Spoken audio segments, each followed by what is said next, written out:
خيي هلكتونا، ميسي صهيوني ولا مش صهيوني؟ شو يعني ميسي صهيوني؟ يعني بيدعم دولة إسرائيل ومؤسساتها وشركاتها، ضروري يطلع يقلك أنا صهيوني بالملعقة يعني؟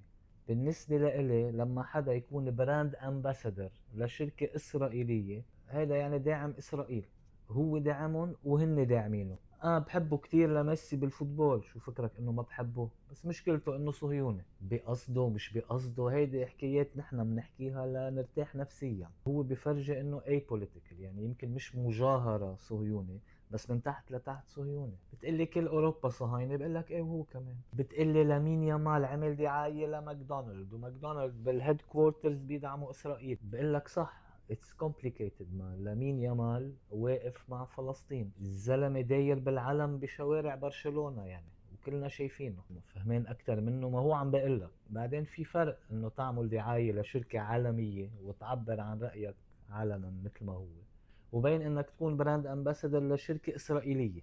انا الاسبوع الماضي اكلت ميل من عند ماكدونالدز، صرت صهيوني؟